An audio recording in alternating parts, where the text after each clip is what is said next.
بسم اللہ الرحمن الرحیم۔ السلام علیکم پیارے دوستو، آج کی اس خاص ویڈیو میں ہم آپ کو بتائیں گے کہ بنی اسرائیل کون ہیں، کس نبی کی اولاد ہیں، بنی اسرائیل کے عقائد کیا ہیں اور فلسطین کو لے کر بنی اسرائیل مسلمانوں کے ساتھ کیوں جھگڑتے ہیں۔ اس کے علاوہ بنی اسرائیل کے مشہور انبیاء کون کون ہیں اور ان کے صحائف اور کتابیں کون سی ہیں، یہ بھی آپ کو بتائیں گے۔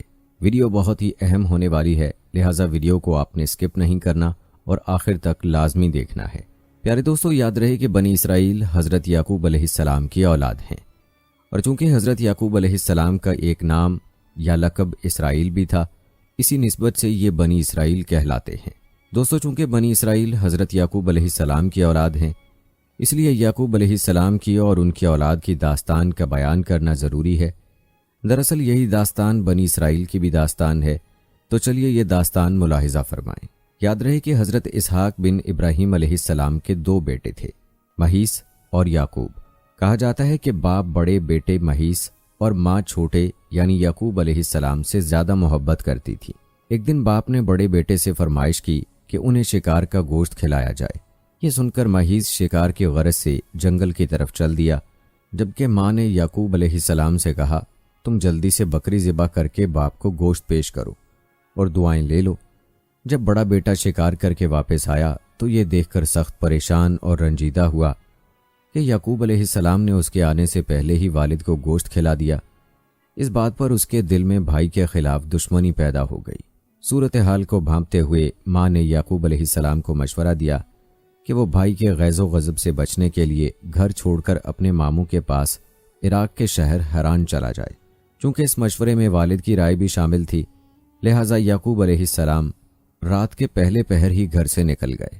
وہ رات اور اگلا دن سفر میں گزارنے کے بعد اگلی رات ایک آبادی کے قریب کھلی جگہ میں پتھر کو تکیہ بنا کر سو گئے۔ آنکھ لگی تو خواب دیکھا کہ زمین سے آسمان تک ایک سیڑھی لگی ہوئی ہے، جس کے ذریعے فرشتے اوپر نیچے آ جا رہے ہیں۔ اسی اثنا میں اللہ نے آپ سے مخاطب ہو کر کہا، میں تجھ کو ان قریب برکت دوں گا اور تیری اولاد کو کثیر کر دوں گا۔ یہ زمین تیرے لیے کر دوں گا اور تیرے بعد تیری اولاد کے لیے۔ دوستو، بتایا جاتا ہے کہ اسی وعدے اور بات کو لے کر بنی اسرائیل یعنی یہود آج تک دعویٰ کرتے ہیں کہ یہ زمین یعنی فلسطین تو خدا نے ہمارے نام کر دی ہوئی ہے، اللہ کی طرف سے ہبہ ہے، لہٰذا کوئی دوسری قوم اور فلسطینی مسلمان کس طرح سے اس پر اپنا حق جتا سکتی ہے۔ روایات میں آتا ہے کہ حضرت یعقوب علیہ السلام جب خواب سے بیدار ہوئے تو بہت خوش تھے، اللہ کا شکر ادا کیا اور منت مانی کہ جب بھی میں سلامتی کے ساتھ اپنے والد کے پاس واپس پہنچا تو اس جگہ جہاں سپنا دیکھا تھا اللہ کی عبادت کے لیے ایک گھر تعمیر کروں گا اور اپنے مال کا 10واں حصہ اللہ کی راہ میں خیرات کر دوں گا۔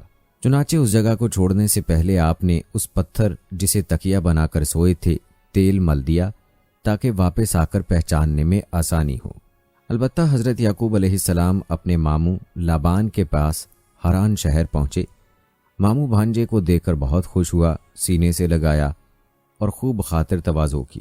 روایات بتاتی ہیں کہ لابان کی 2 بیٹیاں تھیں، بڑی کا نام لیا اور چھوٹی کا راہیل تھا۔ چونکہ چھوٹی بہت ہی حسین و جمیل تھی، لہٰذا یعقوب علیہ السلام نے ماموں سے اس کا رشتہ مانگا، جس پر لابان نے کہا، تم 6 سال تک میری بکریاں چراؤ، کچھ روایات میں 7 سال تک بھی لکھا ہے، تو میں تمہاری شادی راہیل سے کر دوں گا۔ اس وعدے پر یعقوب علیہ السلام 6 سال یا 7 سال تک ماموں کی بکریاں چراتے رہے۔ جب مدت مکمل ہوئی تو لابان نے عزیز و اقارب اور دوستوں کو جمع کر کے یعقوب علیہ السلام کا نکاح اپنی بیٹی سے کر دیا۔ اب شادی کی پہلی رات جب یعقوب علیہ السلام اپنی دلہن کے پاس گئے تو پتہ چلا کہ نکاح راہیل سے نہیں بلکہ بڑی بیٹی لیا سے کر دیا گیا ہے۔ صبح ہوئی تو ماموں سے دریافت کیا کہ یہ کیا ماجرا ہے۔ ماموں نے جواب دیا، ہمارے ہاں رواج کے مطابق بڑی بیٹی کے ہوتے ہوئے چھوٹی بیٹی کی شادی نہیں ہو سکتی، لیکن میں نے تو چھوٹی کا ہاتھ مانگا تھا، یعقوب علیہ السلام نے جواب دیا۔ اس پر لابان نے کہا، اگر تمہیں اس سے شادی کرنی ہے تو مزید 7 سال میری بکریوں کی دیکھ بھال کرنی ہوگی۔ یہ سن کر یعقوب علیہ السلام نے مزید 7 سال ماموں کی بکریاں چرانے کی حامی بھر لی، اور جب 7 سال مکمل ہوئے تو لابان نے راہیل کی شادی بھی یعقوب علیہ السلام سے کر دی۔ یاد رہے اس وقت 2 بہنوں سے ایک مرد کی شادی ممنوع نہ تھی۔ دوستو، روایات کے مطابق حضرت یعقوب علیہ السلام نے راہیل سے شادی کے بعد کچھ وقت ماموں کے پاس گزارا اور پھر اہل و عیال کے ساتھ اپنے وطن کنعان جو موجودہ فلسطین ہے واپس جانے کی اجازت چاہی۔ یہ سن کر لابان بہت غمگین ہوا، کیونکہ اس کی 2 بیٹیاں، بچے اور بھانجا جس نے 20 سال اس کے پاس گزارے اب بچھڑ رہے تھے۔ اس نے یعقوب علیہ السلام کو مزید رکنے کے لیے کہا، مگر انہیں اللہ کی طرف سے حکم تھا کہ اب واپس اپنے وطن کنعان، یاد رہے فلسطین کا پرانا نام کنعان تھا، وہاں جا کر دین اسلام کی تبلیغ کریں۔ لہٰذا وہ ماموں سے اجازت لے کر واپسی کے سفر پر روانہ ہو گئے۔ بھانجے کو رخصت کرتے ہوئے لابان نے اپنی بیٹیوں کو جہیز کے طور پر بہت ساری بھیڑ بکریاں اور سامان خرد و نوش ساتھ دیا۔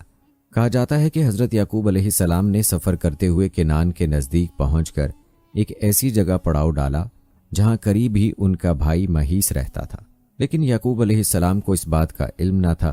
گاؤں کے لوگوں نے مہیس کو خبر دی کہ ایک قافلہ خواتین، بچوں اور بھیڑ بکریوں کے ساتھ حران سے کنعان جا رہا ہے اور قافلے کے سالار کا نام یعقوب ہے۔ یہ سن کر پہلے تو مہیس پریشان اور تعجب میں پڑ گیا کہ یہ کون لوگ ہیں جو اتنا مال اسباب لے کر یہاں سے گزر رہے ہیں، لیکن پھر جلد ہی 20 سال پرانی کہانی یاد آ گئی کہ ہو نہ ہو یہ میرا بھائی یعقوب ہے۔ لہٰذا وہ 400 بھیڑ بکریاں اور کچھ ساتھیوں کو لے کر اس کی طرف چل پڑا۔ جب یعقوب علیہ السلام کو یہ خبر ملی تو بہت غمگین ہوئے کہ جس بھائی کی وجہ سے مجھے وطن چھوڑنا پڑا، اگر وہی آ رہا ہے تو مجھے پریشان کرے گا۔ مگر عین اسی وقت آسمان سے فرشتے نے آ کر کہا، غمگین نہ ہو اور بھائی کا استقبال کریں۔ یہ سن کر ان کی ڈھارس بندھی، اپنے ریوڑ سے کچھ جانور بطور تحفہ لیے اور آگے بڑھ کر بھائی کا استقبال کیا۔ مہیس نے جب اتنی مدت کے بعد بھائی کو دیکھا تو غصہ جاتا رہا، پاس آ کر یعقوب علیہ السلام کو سینے سے لگا لیا اور ساتھ لے جا کر خوب خاطر تواضع کی۔ حضرت یعقوب علیہ السلام چند روز بھائی کی میزبانی میں گزار کر جب آگے بڑھے تو 20 سال پرانے راستوں کو تلاش کرتے ہوئے یروشلم کے قریب اس مقام تک پہنچ گئے جہاں انہوں نے 20 سال قبل پتھر کے تکیے پر سر رکھ کر رات گزاری تھی۔ انہیں اپنی منت یاد آ گئی، لہٰذا بیٹوں کو ساتھ لے کر اس پتھر کو تلاش کرنا شروع کیا جس پر تیل مل کر گئے تھے۔ اگرچہ بہت عرصہ گزر چکا تھا لیکن اللہ کی مدد و تائید حاصل تھی، اس لیے جلد ہی وہ پتھر تلاش کر لیا اور اپنی مانی ہوئی منت کے مطابق بیٹوں کے ساتھ مل کر وہاں اللہ کا گھر تعمیر کیا جسے آج ہم بیت المقدس کے نام سے جانتے ہیں۔ پیارے دوستو، یہاں آپ کو یہ بتاتے چلیں کہ حضرت یعقوب علیہ السلام کے بعد داؤد علیہ السلام نے اس عمارت کو دوبارہ تعمیر کرنا شروع کیا اور پھر ان کے بیٹے جناب سلیمان علیہ السلام نے جنات کی مدد سے یہاں ایک عمارت تعمیر کی جسے یہودی ہیکل سلیمانی کے نام سے پکارتے ہیں۔ بتایا جاتا ہے کہ یہ عمارت رومیوں اور بابلیوں کے حملوں میں تباہ ہو گئی تھی، مگر اس کی ایک دیوار باقی ہے جسے دیوار گریا کہا جاتا ہے۔ آپ نے تصویروں میں یا ویڈیوز میں یہودیوں کو اکثر اس دیوار کے ساتھ کھڑے ہو کر تورات پڑھتے دیکھا ہوگا۔ یہودیوں کا یہ بھی ماننا ہے کہ مسلمانوں نے اپنے دور اقتدار میں عین اس جگہ پر مسجد اقصی تعمیر کی کہ جہاں کبھی ہیکل سلیمانی موجود تھا، اس لیے ہمیں جب بھی موقع ملا مسجد اقصی کو گرا کر دوبارہ گریٹ ہیکل تعمیر کریں گے۔ دوستو، بات ہو رہی تھی یعقوب علیہ السلام کی۔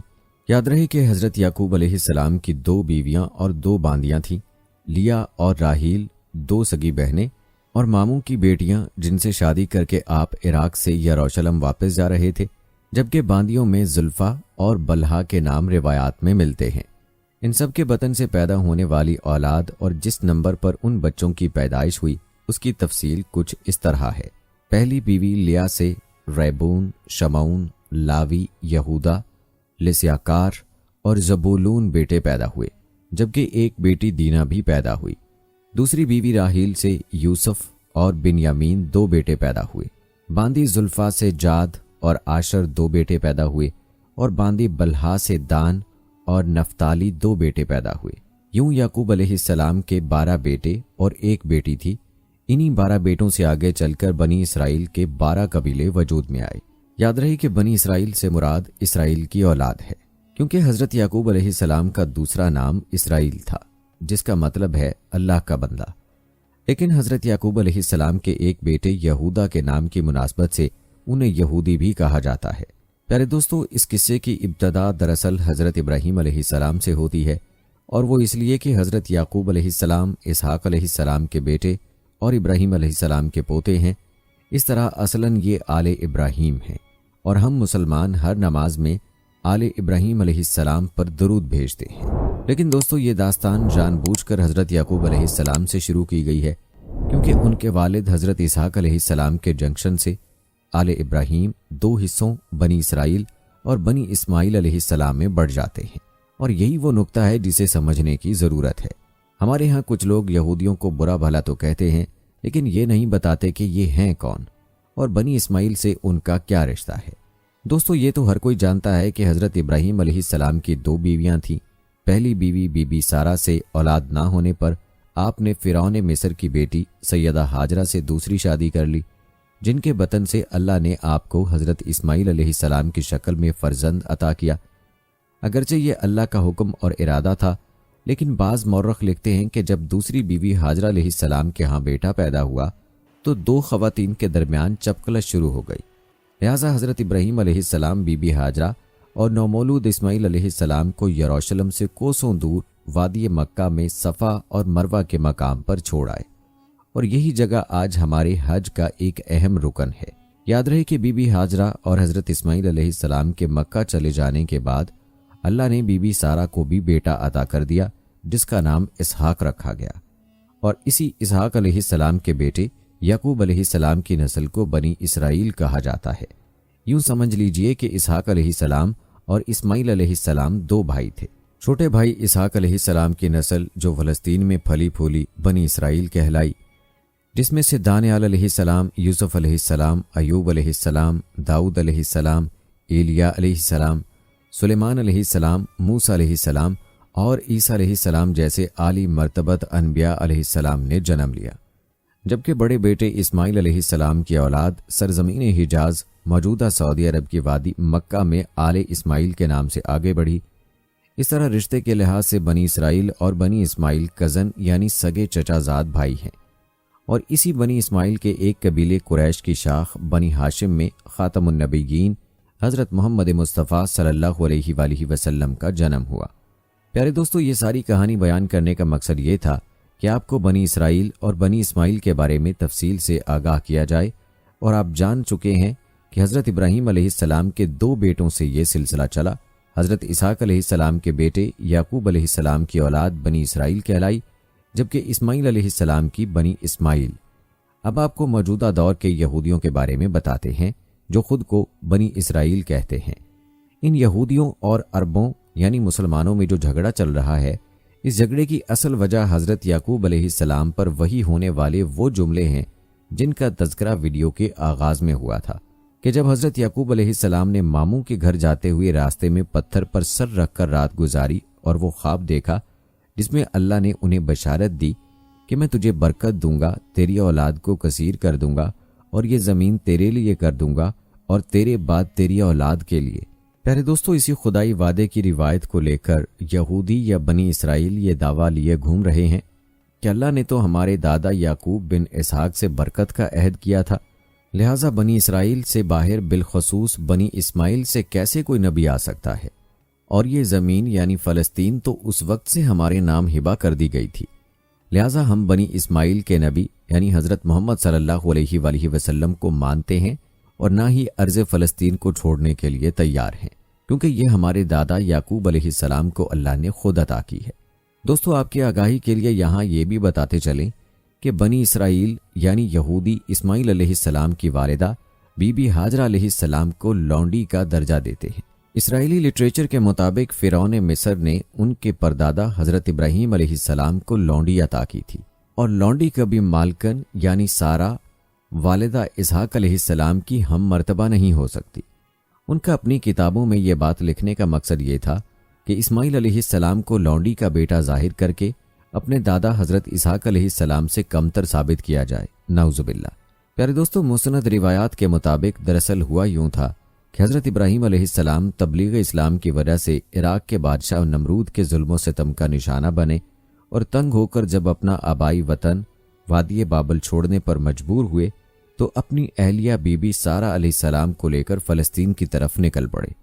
راستے میں مصر کا ملک آتا تھا، وہاں پہنچے تو بادشاہ مصر فرعون کو اس کے کارندوں نے خبر کر دی کہ ابراہیم نام کا ایک مسافر آیا ہے جس کے ساتھ اس کی انتہائی حسین و جمیل بیوی بھی ہے۔ فرعون کا معمول تھا کہ اگر کسی باہر سے آنے والے شخص کی بیوی خوبصورت ہو تو وہ اسے اپنے پاس رکھ لیتا تھا، لہٰذا اس نے حکم دیا کہ اس عورت کو میرے سامنے پیش کیا جائے۔ جب حضرت ابراہیم علیہ السلام کے پاس فرعون کے کارندے اس غرض سے آئے کہ اپنی بیوی سارا کو بادشاہ کے پاس بھیجو، تو انہوں نے اللہ سے دعا کی کہ اے رب، جس طرح تو نے مجھے نمرود کی آگ سے بحفاظت نکالا، اسی طرح اس بادشاہ کی بری نیت سے میری پاک باز بیوی سارا کو محفوظ رکھنا۔ چونکہ آپ مسافر اور اکیلے تھے، لہٰذا بے بسی کی حالت میں بیوی سارا کو فرعون کے دربار میں روانہ کر دیا۔ جب پیغمبر خدا کی بیوی فرعون کے سامنے گئیں تو وہ ان کے حسن و جمال کو دیکھ کر دیوانہ ہو گیا اور خراب نیت سے ان کی طرف بڑھنے لگا۔ یہ دیکھ کر بیوی سارا نے نماز پڑھنی شروع کر دی اور اللہ سے دعا کی کہ اے مالک، میں نے اپنے خاوند کے سوا کسی کو نہیں دیکھا، مجھے فرعون کے غلط ارادے سے محفوظ رکھنا۔ جب نماز سے فارغ ہوئیں تو فرعون نے پھر ہاتھ بڑھایا، لیکن اس دوران اسے عذاب الہی نے آن لیا، وہ بے ہوش ہو کر گر پڑا۔ مورخین لکھتے ہیں کہ اس کے منہ سے جھاگ نکلنے لگی اور قریب تھا کہ وہ مر جاتا۔ یہ دیکھ کر سارا علیہ السلام پریشان ہو گئیں کہ اگر یہ مر گیا تو بادشاہ کے قتل کا الزام مجھ پر عائد ہوگا۔ انہوں نے پھر اللہ سے دعا کی کہ اسے ٹھیک کر دے۔ جب وہ ٹھیک ہو گیا تو اس نے دوبارہ وہی حرکت کی اور سارا علیہ السلام کو دوبارہ دعا کرنا پڑی۔ جب 2 دفعہ عذاب سے گزرا تو اسے یقین ہو گیا کہ یہ عورت انسان نہیں بلکہ جنات میں سے ہے۔ اس نے اپنے کارندوں سے کہا، تم تو کسی جن کو میرے پاس لے آئے ہو اور اسے واپس اس کے خاوند کے پاس لے جاؤ۔ وہ سارا علیہ السلام کی شخصیت اور کرشمات سے اس قدر متاثر ہوا کہ جاتے ہوئے اس نے اپنی بیٹی ہاجر علیہ السلام انہیں تحفے میں دے دی، جسے بی بی سارا علیہ السلام نے حضرت ابراہیم علیہ السلام کی خدمت میں پیش کیا اور انہوں نے اس سے نکاح کر لیا، کیونکہ تب تک ان کی کوئی اولاد نہ تھی، اور اس طرح بی بی ہاجر علیہ السلام کے بطن سے اللہ نے حضرت ابراہیم علیہ السلام کو پہلا بیٹا عطا کیا، جس کا نام اسماعیل رکھا گیا۔ یاد رہے کہ اس واقعے کے پیش نظر بنی اسرائیل نے فرعون کی بیٹی ہاجرہ سلام اللہ علیہا کو قصداً کنیز لکھا، باہوالا بائبل، تاکہ اس کی اولاد یعنی بنی اسماعیل کا مرتبہ کمتر کیا جا سکے۔ دوستو یاد رہے کہ مقام و مرتبہ تو اللہ کی طرف سے ہے، جو اللہ تعالیٰ نے ہر نبی کے لیے عطا فرمایا ہے، اور سب نبیوں کا سردار اللہ تعالیٰ نے حضرت محمد صلی اللہ علیہ وآلہ وسلم کو قرار دیا ہے، جو حضرت اسماعیل علیہ السلام کی اولاد میں پیدا ہوئے۔ لیکن یہودیوں میں یعنی بنی اسرائیل میں یہ تعصب پایا جاتا ہے کہ نبی آخر الزمان صلی اللہ علیہ وآلہ وسلم، جو کہ سردار الانبیاء بھی ہیں، وہ ان کے قبیلے میں کیوں نہیں مبعوث ہوئے، اور یہی وجہ ہے عربوں یعنی مسلمانوں اور یہودیوں کے بیچ لڑائی اور اختلاف کی کہ وہ حضرت اسحاق علیہ السلام کے علاوہ کسی کو اہمیت نہیں دیتے اور نہ ہی بنی اسرائیل سے باہر کسی کو نبی تسلیم کرتے ہیں۔ اور آپ کو بتاتے چلیں کہ یہودی اس بات پر بھی اصرار کرتے ہیں کہ حضرت ابراہیم علیہ السلام نے اللہ کے حکم سے جس بیٹے کو قربان کرنا چاہا وہ اسحاق تھے، نہ کہ اسماعیل، جیسا کہ ہم مسلمانوں کا عقیدہ ہے۔ رہی بات ارض فلسطین کی تو اسے وہ خدا کی طرف سے انعام اور آل یعقوب یعنی بنی اسرائیل ہونے کی وجہ سے اپنی وراثت خیال کرتے ہیں۔ دوستو وراثت سے یاد آیا کہ یہودی ہم مسلمانوں اور مسیحیوں کی طرح کسی تبلیغ کے نتیجے میں دوسرے مذاہب کو چھوڑ کر یہودی نہیں ہوئے، بلکہ ان کا دعویٰ ہے کہ وہ سب کے سب حضرت یعقوب علیہ السلام کی اولاد ہیں، اسی لیے انہیں بنی اسرائیل کہا جاتا ہے۔ پیارے دوستو بات ہو رہی تھی حضرت یعقوب علیہ السلام کی وطن واپسی کی۔ ان کی داستان بیان کرتے کرتے بیچ میں کچھ ضروری باتوں کا تذکرہ کرنا پڑا۔ دوستو روایات بتاتی ہیں کہ بیت المقدس کی تعمیر کے بعد وہیں پر حضرت یوسف علیہ السلام کی والدہ راحیل کے ہاں دوسرے بیٹے بنیامین کی ولادت ہوئی اور دوران زچگی راحیل کا انتقال ہو گیا۔ حضرت یعقوب علیہ السلام نے اپنی چہیتی بیوی راحیل کو بیت المقدس میں ہی دفن کر کے ان کے سرہانے نشانی کے طور پر ایک پتھر گاڑ دیا جو اب تک موجود ہے۔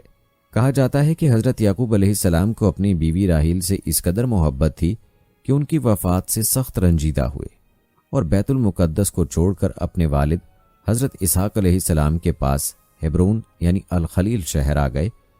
ان کا بڑا بھائی مہیس بھی وہاں آ گیا اور دونوں بیٹوں کی موجودگی میں حضرت اسحاق علیہ السلام 180 سال کی عمر میں انتقال کر گئے۔ یاد رہے حضرت ابراہیم علیہ السلام اور جناب اسحاق علیہ السلام کی قبریں اسی شہر میں ہیں، جسے یہودی ہیبرون اور مسلمان الخلیل کے نام سے پکارتے ہیں۔ دوستو روایات بتاتی ہیں کہ حضرت یعقوب علیہ السلام نے بڑی کٹھن اور دکھ بھری زندگی گزاری۔ شروع میں بڑے بھائی کے ڈر سے 20 برس تک والدین سے جدا رہے، پھر چہیتی بیوی یوسف علیہ السلام اور بنیامین کی ماں راحیل داغ مفارقت دے گئیں، اور سب سے بڑھ کر یہ کہ باقی 10 بیٹوں نے اپنے سوتیلے بھائی یوسف علیہ السلام اور بنیامین کو بہت ستایا۔ چونکہ حضرت یعقوب علیہ السلام کو راحیل کے بیٹوں یوسف علیہ السلام اور بنیامین سے بہت پیار تھا، لہٰذا ہر وقت انہیں ساتھ رکھتے تھے، جس پر باقی 10 بیٹے ناراض ہو گئے اور انہوں نے سازش کر کے یوسف علیہ السلام کو کنویں میں ڈال دیا۔ یہ الگ بات ہے کہ بعد میں حضرت یوسف علیہ السلام مصر پہنچ کر وہاں کے حاکم بنے اور بھائیوں سمیت اپنے والد کو وہاں بلا لیا۔ تاریخ بتاتی ہے کہ جب حضرت یعقوب علیہ السلام مصر گئے تو ان کے ساتھ کنبے کے فقط 93 افراد تھے، لیکن بعد میں جب حضرت موسیٰ علیہ السلام اسرائیلیوں کو قبطی عیسائیوں کی غلامی سے چھڑا کر واپس یروشلم لائے تو ان کی تعداد 6,70,000 تھی۔ پیارے دوستو، روایات کے مطابق حضرت یعقوب علیہ السلام یوسف علیہ السلام کی جدائی میں 40 سال تک روتے رہے، اور بالآخر باپ بیٹا اس وقت ملے جب یوسف علیہ السلام والی مصر تھے۔ ملاقات کے بعد جناب یعقوب علیہ السلام کی بینائی لوٹ آئی اور وہ 24 برس تک بیٹے کے پاس مصر میں مقیم رہے، لیکن یوسف علیہ السلام کو وصیت کی کہ موت کے بعد میری بیعت اپنے وطن فلسطین لے جا کر میرے باپ اسحاق علیہ السلام کے قدموں میں دفن کرنا۔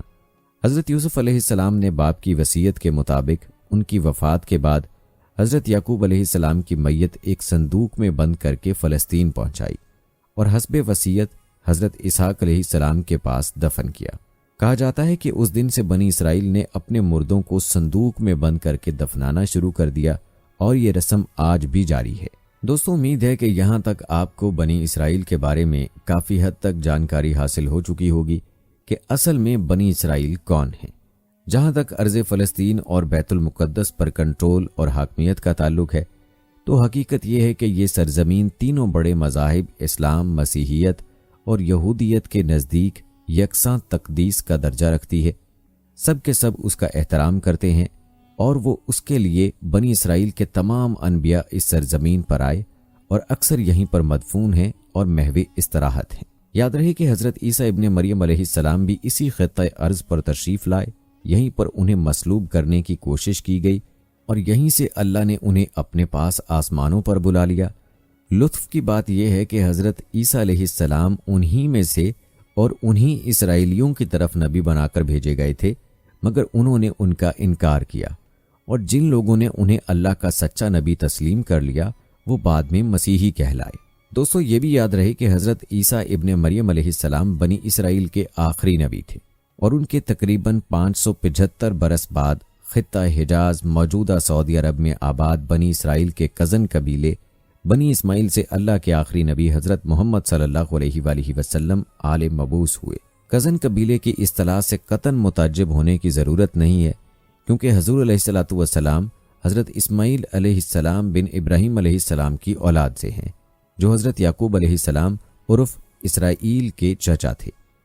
پیارے دوستو، آپ کو بتاتے چلیں کہ یہودیوں اور مسیحیوں کی طرح ہم مسلمانوں کے لیے فلسطین اس لیے مقدس ہے کہ یہاں ہمارا قبلہ اول واقع ہے، اور قرآن کے مطابق معراج کی شب ہمارے نبی صلی اللہ علیہ وآلہ وسلم اسی بیت المقدس سے آسمانوں پر تشریف لے گئے۔ یہ ہیں وہ بنیادی وجوہات جس کی بنا پر یہ خطہ گزشتہ کئی صدیوں سے مسلسل کشمکش اور جنگ و جدل سے لبریز چلا آ رہا ہے۔ جو قوم طاقتور ہوئی اس نے بڑھ کر اس پر قبضہ کر لیا۔ تاریخ کے مطابق مسیحی، یہودی اور مسلمان باری باری کئی مرتبہ اسے فتح کر کے یہاں اپنا اقتدار قائم کر چکے ہیں، لیکن اب تک کوئی پائیدار حل سامنے نہیں آ سکا، اور آج بھی فلسطین دنیا کے سامنے ایک حل طلب مسئلے کے طور پر موجود ہے۔ دوستو، آپ کو بتاتے چلیں کہ اگرچہ یہ سرزمین عالم مسیحیت کے لیے بھی اتنا ہی پیاری اور مقدس ہے کہ جتنا اسے یہودی اور مسلمان پیار کرتے ہیں، لیکن کرسچن ورلڈ، امریکہ اور برطانیہ نے ایک سوچے سمجھے منصوبے کے تحت 1948 میں اسے مسلمانوں یعنی اردن سے لے کر یہودیوں کے حوالے کر دیا، اور اب تک یہ یہودیوں ہی کے قبضے میں ہے۔ پیارے دوستو، ہم آپ کو بنی اسرائیل پر نازل ہونے والے آسمانی خوان کے بارے میں بھی بتائیں گے جو من و سلوہ کی صورت میں ان پر نازل ہوتا رہا، لیکن پہلے تذکرہ کرتے ہیں بنی اسرائیل کے مشہور انبیاء کا۔ ویسے تو بنی اسرائیل میں کئی نبی اللہ کی طرف سے مبعوث کیے گئے ہیں، لیکن ہم یہاں پر چند مشہور اور معروف انبیاء کا تذکرہ مختصر طور پر کریں گے۔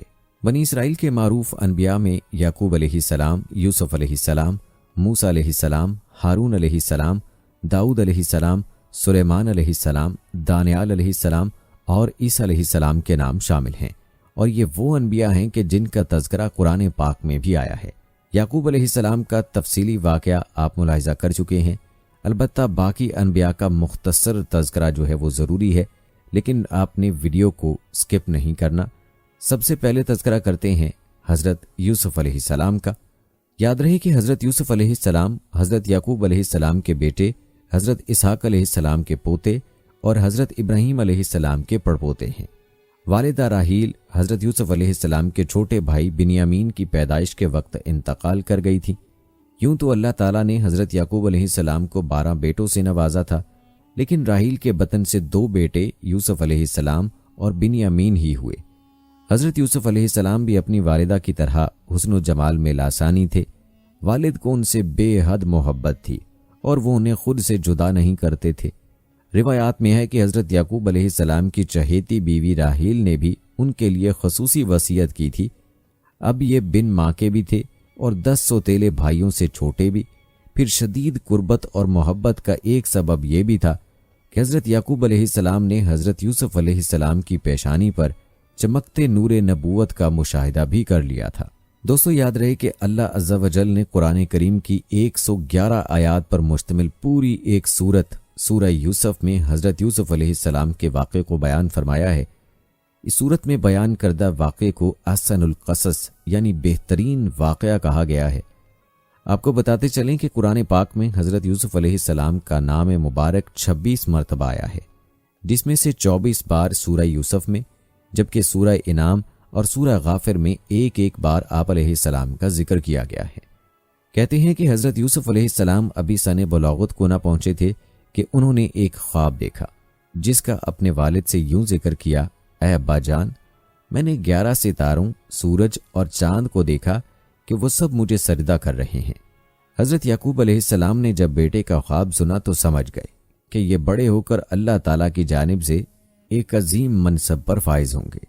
اس لیے انہیں اندیشہ ہوا کہ یوسف علیہ السلام کے سوتیلے بھائی ان کی عظمت کا اندازہ لگا کر شیطان کے بہکاوے میں آ کر ان کے دشمن نہ ہو جائیں اور انہیں کوئی نقصان نہ پہنچائیں۔ چنانچہ انہوں نے کہا، پیارے بیٹے، اپنے اس خواب کا ذکر اپنے بھائیوں سے نہ کرنا، ایسا نہ ہو کہ وہ تمہارے ساتھ کوئی فریب کاری کریں۔ کچھ شک نہیں کہ شیطان انسان کا کھلا دشمن ہے۔ دوستو بعض مفسرین نے لکھا ہے کہ جس وقت حضرت یوسف علیہ السلام اپنے والد کو خواب سنا رہے تھے، سوتیلی ماں دروازے کی آڑ سے باتیں سن رہی تھی۔ جب سوتیلے بیٹے گھر آئے تو اس نے یہ بات ان کے گوش گزار کر دی۔ وہ ویسے بھی حضرت یوسف علیہ السلام سے حسد کرتے تھے، لہٰذا اس واقعے نے جلدی پر تیل کا کام کیا۔ انہیں یہ کسی دور گوارا نہ تھا کہ ان کا سوتیلا چھوٹا بھائی شان و رتبے میں ان سے آگے بڑھ جائے، لہٰذا ان سب نے حضرت یوسف علیہ السلام کو والد سے جدا کرنے کا فیصلہ کر لیا۔ انہوں نے آپس میں کہا کہ یوسف علیہ السلام کو یا تو جان سے مار ڈالو یا اسے کسی ملک میں پھینک آؤ، پھر ابا کی توجہ صرف تمہاری طرف ہو جائے گی اور اس کے بعد تم اچھی حالت میں ہو جاؤ گے۔ ان میں سے ایک نے کہا کہ یوسف کو قتل تو نہ کرو، بلکہ کسی اندھے کنویں کی تہہ میں ڈالاؤ تاکہ کوئی آتا جاتا قافلہ اسے نگال کر لے جائے۔ اگر تم کو کچھ کرنا ہی ہے تو یوں کرو۔ دوستو یہ واقعہ ایک طویل واقعہ ہے جس کا تذکرہ یہاں مقصود نہیں، البتہ اللہ تعالیٰ کی منشا کے مطابق حضرت یوسف علیہ السلام کا خواب سچا ہوا۔ اللہ تعالیٰ نے ان کو والی مصر بنایا اور سب بھائیوں نے ان کو سجدہ کیا، جو کہ تعظیماً تھا اور اس وقت کی شریعت میں جائز تھا، جس کا تذکرہ قرآن پاک میں موجود ہے۔ دوستو یہ تھا مختصر تعارف حضرت یوسف علیہ السلام کا۔ اب تذکرہ کرتے ہیں حضرت موسیٰ علیہ السلام کا۔ یاد رہے کہ حضرت موسیٰ علیہ السلام بھی اللہ کے برگزیدہ پیغمبروں میں سے ایک تھے۔ آپ کا پورا نام موسیٰ بن عمران ہے۔ آپ مصر میں پیدا ہوئے۔ آپ کو قوم بنی اسرائیل کی طرف مبعوث کیا گیا اور آپ کی معاونت کے لیے ہارون علیہ السلام کو بھی نبوت دی گئی۔ یاد رہے کہ حضرت ہارون علیہ السلام حضرت موسیٰ علیہ السلام کے بھائی ہیں اور ان کا تذکرہ بھی قرآن پاک میں آتا ہے۔ پیارے دوستو حضرت موسیٰ علیہ السلام اور ہارون علیہ السلام بھی حضرت یعقوب علیہ السلام کی اولاد سے ہیں، جو کہ بنی اسرائیل کہلاتی ہے۔ روایات بتاتی ہیں کہ بنی اسرائیل کو مصر میں رہتے ہوئے کافی مدت گزر چکی تھی۔ چونکہ یہ لوگ باہر سے آئے ہوئے تھے اس لیے مصری انہیں اچھی نظر سے نہیں دیکھتے تھے۔ آپ کو بتاتے چلیں کہ اسی زمانے میں مصر کا ہر بادشاہ فرعون کہلاتا تھا۔ حضرت یوسف علیہ السلام 16ویں فرعون کے زمانے میں مصر تشریف لائے تھے، جبکہ موسیٰ علیہ السلام کے زمانے کا بادشاہ 19واں فرعون تھا۔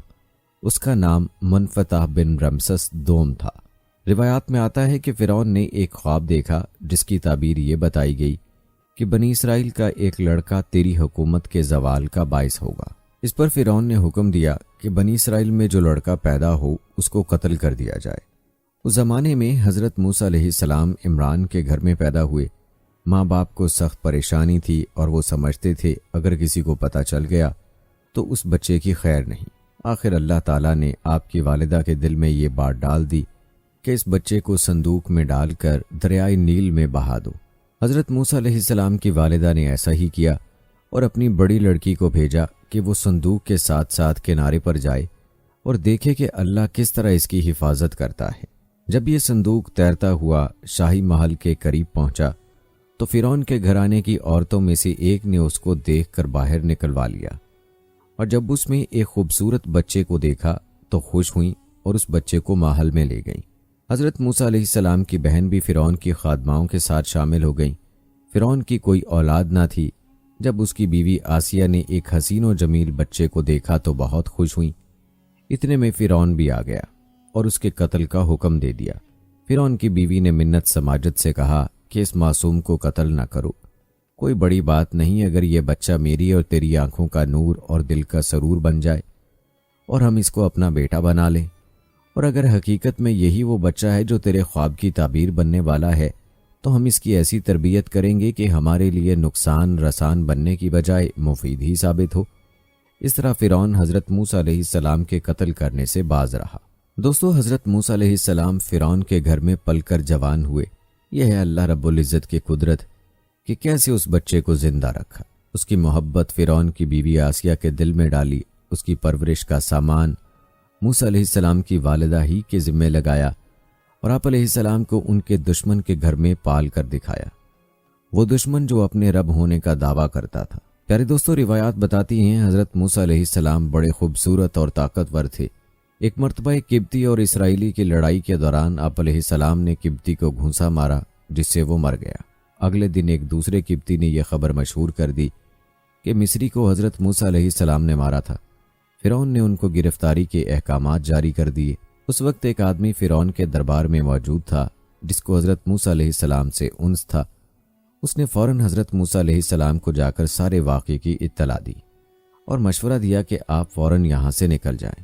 چنانچہ حضرت موسیٰ علیہ السلام وہاں سے بے سر و سامان نکل کھڑے ہوئے اور منزلیں طے کرتے ہوئے مدین کے شہر جا پہنچے۔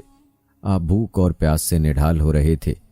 جب ایک کنویں پر پہنچے تو دیکھا کہ کنویں پر لوگوں کی بھیڑ لگی ہوئی ہے اور لوگ اپنے اپنے ریوڑوں کو پانی پلا رہے ہیں۔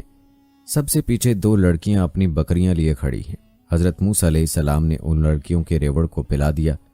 لڑکیوں نے گھر جا کر ماجرا سنایا تو ان کے بوڑھے باپ نے کہا کہ یہ احسان فراموشی ہوگی کہ ہم اپنے موسن کے ساتھ کوئی اچھا سلوک نہ کریں، اور کہا جاؤ پردیسی نوجوان کو اپنے گھر بلا لاؤ تاکہ ہم اس کی کچھ خدمت کر سکیں۔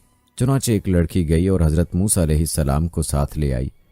ان کے باپ نے حضرت موسیٰ علیہ السلام کو کھانا کھلایا اور اس طرف آنے کی وجہ پوچھی۔ آپ نے تمام واقعہ سنا دیا۔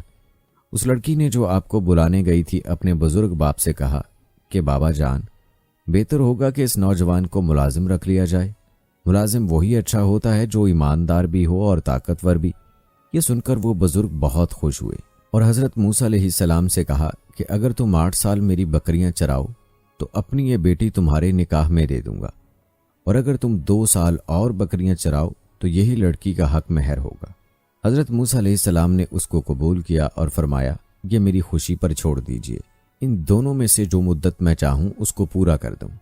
چنانچہ مقررہ مدت تک بکریاں چرانے کے بعد حضرت موسیٰ علیہ السلام کی شادی ہو گئی۔ روایات میں آتا ہے کہ ایک دن حضرت موسیٰ علیہ السلام بکریاں چراتے ہوئے دور نکل گئے۔ آپ کی بیوی بھی آپ کے ہمراہ تھیں۔ رات ہو گئی اور راستہ بھول گئے۔ رات بڑی سرد اور تاریک تھی۔ آپ کو آگ کی تلاش ہوئی، ادھر ادھر دیکھا